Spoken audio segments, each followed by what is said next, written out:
A aurora prenuncia o início de mais um dia e os primeiros raios de sol tocam as águas de um dos maiores rios do Brasil. É nessa região, cercada por fauna e flora exuberantes, que nossa expedição acontece. Estamos no norte do Brasil, no estado do Tocantins, próximos à maior ilha fluvial do mundo, a Ilha do Bananal. E este é o Rio Javaés, um braço do Rio Araguaia, que passa pelos estados de Mato Grosso, Goiás, Tocantins e Pará. O mês é julho e, neste período, a seca transforma a paisagem. Bancos de areia surgem no rio e são formadas pequenas praias, só que de água doce. Esses ciclos geológicos são importantes para a renovação das espécies de fauna e flora e é o tempo de reprodução de muitas espécies, principalmente de aves migratórias. Nossa expedição começa no Centro de Pesquisas Canguçu, da Universidade Federal do Tocantins. Nesta estrutura de palafitas no meio da mata, encontram-se laboratórios e apartamentos que servem de suporte para que pesquisadores tenham acesso a uma região de conservação ambiental, um ecótono de transição de cerrado, pantanal e floresta amazônica. Eu sou o professor Rafael Santos Pimenta, biólogo, microbiologista. A Propesc incentiva e promove sempre as pesquisas e estudos que gerem algum desenvolvimento científico e também social. Contamos com a equipe de professores pesquisadores de diversas áreas, como ictiólogos, como herpetólogos, como ornitólogos. E o nosso objetivo aqui é mostrar a importância biológica dessa fauna tão rica que habita as margens da Ilha do Bananal, aqui no Rio Javaés, e também difundir o conhecimento científico para a população, para que entenda a importância em preservar e cuidar desse patrimônio que é nosso, único no mundo e que tem uma importância gigantesca, não só pela biodiversidade, mas também para o nosso desenvolvimento como país. Andando pelas praias de areia fina, é comum encontrarmos pegadas e basta segui-las para descobrirmos ninhos de aves ou tartarugas. A tartaruga da Amazônia é um dos animais nativos da região e pode chegar a 100 quilos. É uma espécie ameaçada de extinção.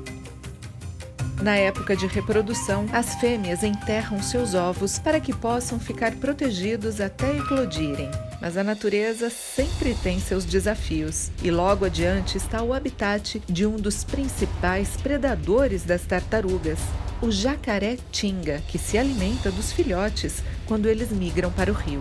Não podemos interferir no curso natural da vida selvagem, mas medidas de proteção ambiental e o estudo das tartarugas da Amazônia têm ajudado a preservar e entender melhor o ciclo de vida dessa espécie. Meu nome é Thiago Portelinha, sou engenheiro ambiental, docente do curso de Engenharia Ambiental da Universidade Federal do Tocantins, dando continuidade aos nossos trabalhos de pesquisa com ecologia populacional de quelônios e crocodilianos, as tartarugas e os jacarés aqui dessa região da Ilha do Bananal. Bom, os estudos realizados com ecologia populacional de crocodilianos, de quelônios nessa região nos permite conhecer o estado da população. Então é uma pesquisa voltada para a conservação e isso nos fornece dados importantes para a gente entender qual o estado, a estrutura dessa população, se eventos de pressão humana, como por exemplo a caça, a perda de hábitat estão influenciando essas espécies. E agora nós vamos para os procedimentos de biometria, marcação, que são justamente informações que nós precisamos para estudar as populações. E nós trabalhamos com medidas do comprimento e da largura da carapaça e do plastrão. A carapaça é a parte de cima, a parte dorsal do animal, e o plastrão é a parte de baixo, é o ventre do animal, para justamente compreender alguns aspectos do crescimento, do desenvolvimento. E se nós recapturarmos esse animal em algum momento, nós vamos conseguir acompanhar o crescimento. Também nós tomamos a massa, aferimos a massa do animal com uma balança de campo apropriada para fazer esse trabalho. Além disso, nós identificamos o sexo, diferenciamos os machos das fêmeas. No caso, para essa espécie, a gente consegue utilizar uma diferenciação visual, observando o tamanho da cauda, que nós trabalhamos com a biometria, com as medidas, porque em répteis é muito difícil estimar a idade para saber a classe etária, se é adulto ou juvenil, por exemplo. A marcação é uma etapa essencial no estudo populacional. Nós fazemos um pequeno furo nas extremidades da carapaça, nessa parte dorsal, né, de cima do animal. E esses furos, cada um corresponde a uma numeração, que nós depois vamos tentar recapturar esse animal, justamente para entender alguns padrões de crescimento, migração, né, do deslocamento desses exemplares também. Após os procedimentos de biometria, nós coletamos amostras biológicas, coletamos sangue, amostras de tecido muscular, coletamos unha. Após todos esses procedimentos, os animais eles são liberados no mesmo local de captura. Isso é uma preocupação que nós temos e sempre desenvolvemos nos nossos trabalhos de campo. A noite chega e, com ela, mais uma etapa do trabalho começa. É hora de estudar os jacarés. O primeiro passo é a captura e a contenção de um animal. Todos os procedimentos são feitos sempre com muito cuidado, tanto para a proteção do jacaré quanto para a dos pesquisadores. Fizemos a imobilização, sempre com bastante cuidado, né? O manejo, fizemos todo o procedimento de contenção física com muito cuidado. Nós acabamos de realizar o procedimento de captura, como vocês puderam acompanhar. Estamos aqui em uma das praias do Rio Javaés, na Ilha do Bananal, próximo ao Parque Estadual do Cantão, Parque Nacional do Araguaia, utilizando uma luz, né, o silibrim. Nós focamos o olho desse animal, ele emite um brilho, né, avermelhado, no caso dessa espécie, um brilho bem avermelhado. Ele fica imobilizado, permite aproximação. Nós utilizamos um cabo de aço, né, é um laço feito com cabo de aço, com uma corda, e nós passamos na região posterior aqui da cabeça, no pescoço do animal. Utilizamos fitas, né, para a boca e sempre também o cuidado de fechar os olhos para evitar o estresse do animal. E agora nós vamos realizar os procedimentos de biometria, coleta de amostras biológicas e depois nós vamos liberar o animal no mesmo local de captura, no mesmo hábitat. Então nós tomamos diferentes medidas da cabeça, né, do corpo, o comprimento total do animal, o comprimento do focinho ali, né, da boca do animal até a cloaca, a massa corporal, tudo isso para a gente tentar avaliar o estado nutricional, por exemplo, tentar avaliar o crescimento, tentar estabelecer relações morfológicas com diferentes partes do corpo e até mesmo com outros exemplares. A sexagem ela é realizada através do toque cloacal, então para nós descobrirmos se é um macho ou uma fêmea, nós precisamos fazer esse toque em cloacal para tentar justamente identificar os machos. Procedemos à marcação e aqui no nosso caso nós utilizamos o corte das cristas, que é essa parte mais pronunciada da cauda, que isso nos possibilita uma marcação permanente, ou seja, essa crista ela não vai crescer novamente, então não corremos o risco de perder essa marcação. Então, caso a gente recapture o animal, nós teremos total certeza que é aquele exemplar capturado em um momento anterior. Após os procedimentos de biometria, nós coletamos amostras biológicas, sangue, unha, todas essas amostras coletadas vão ser utilizadas para estudos posteriores. E após os procedimentos, os exemplares são liberados soltos no mesmo local de captura. Vista de cima, a paisagem parece um tapete verde abraçado pelos caminhos formados pelo rio Javaés. É um novo dia e assim que retomamos nossa expedição, percebemos que um convidado nos acompanha. Com um pouco de sorte, nossa câmera consegue captar o momento em que o boto nos cumprimenta, se mostrando sobre as águas. Apesar da exuberante natureza que nos chama à contemplação, o trabalho dos pesquisadores continua. Sou o professor Thiago Newton Alves Pereira, diretor de pesquisa e professor dos cursos de Ciências Biológicas. Realizamos uma expedição científica com a finalidade de conhecermos a diversidade da ictiofauna local. Nas margens das praias ou nas margens alagadas, eles procedem com o levantamento das espécies locais. A coleta é feita com redes e a diversidade de animais é grande. Entre eles, um pequeno e curioso crustáceo, chamados de isópodas. Esses crustáceos vivem na boca dos tucunarés, mais especificamente em suas línguas, e se alimentam delas. Mais adiante, outra parada com os pesquisadores. Agora para levantamento de espécies que vivem em pedrais, habitats protegidos por rochas móveis ou fixas que dão abrigo e proteção a diversos seres vivos.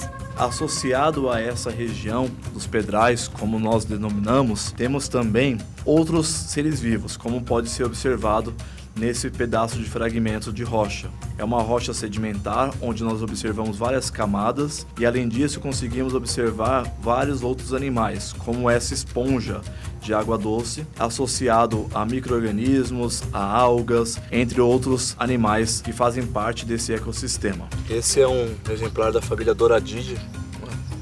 Esses animais possuem uma serra ao longo do corpo dele.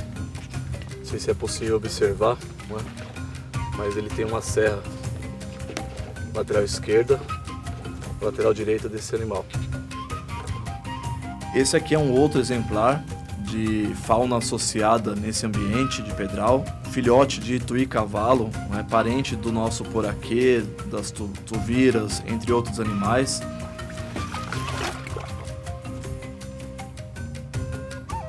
Nós acabamos de coletar alguns espécimes do pedral, dentre eles nós temos aqui um legítimo exemplar da família Loricariidae, uma das mais importantes da região tropical e do Brasil.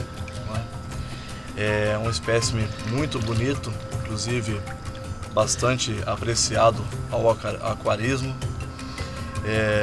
Esse é um animal que possui uma beleza, exótica, Ele possui essas projeções que nós denominamos de odontódios, tanto nas nadadeiras peitorais, pélvicas e na região lateral do opérculo desse animal. É um animal belíssimo, Ele tem essa coloração enegrecida com algumas máculas, pontos amarelados.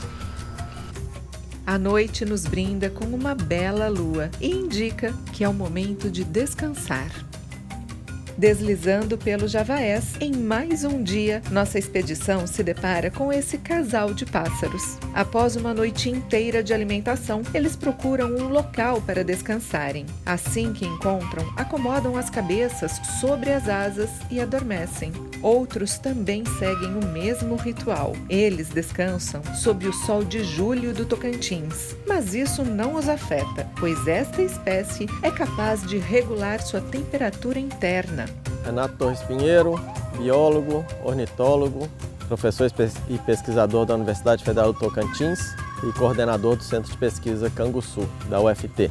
Realizamos pesquisas com aves migratórias aqui na região da Ilha do Bananal, Cantão, região centro-oeste do Tocantins.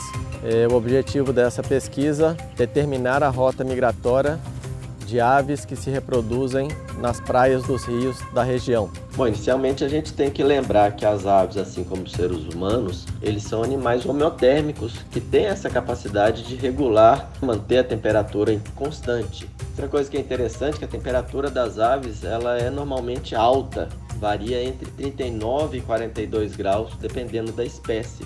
E além disso, elas não possuem glândulas sudoríparas, ou seja, como é que elas perdem calor, como é que elas fazem para fazer essa regulação, Então elas têm várias estratégias. Por exemplo, para eliminar o calor, quando a temperatura está muito quente, elas podem aumentar a frequência respiratória, ficam ofegantes, fazendo com que haja essa troca de calor com o ambiente externo.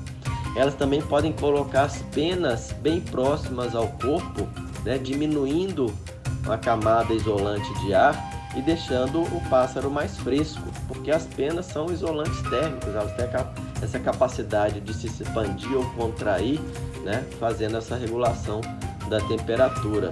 E também, assim como nos humanos, pela vasodilatação, que aumenta a troca de calor com o ambiente. E quem disse que somente nós observamos os animais? Esses dois pássaros também nos observam com curiosidade. O pato corredor ou marrecão, cujo nome científico é Neuquem jubata, é um pato herbívoro. Ele come principalmente algas e gramíneas que crescem na margem dos rios. É uma ave que se distribuía por grande parte da América do Sul tropical, mas séculos de caça excessiva, perda de hábitat e outras ações antrópicas resultaram nas atuais populações dessa espécie que estão esparsas pelo continente sul-americano, fazendo dela uma espécie quase ameaçada internacionalmente. Aqui no Tocantins, na região do Médio Araguaia, entre os estados do Pará e Mato Grosso, nós encontramos a principal população do pato corredor no bioma cerrado. No ar, as aves dão um show à parte para nossa equipe, como um balé sincronizado. No solo, enquanto alguns correm para longe, outros nem se incomodam com a nossa presença. Uma surpresa! Encontramos um ninho de talhamar. Essa mãe cuida de seu filhote e dos ovos, espantando outras aves que se aproximam e emitindo um som de alerta. Quando se sente mais segura, descansa, mantendo suas crias aquecidas, sabendo que nós não oferecemos nenhum perigo.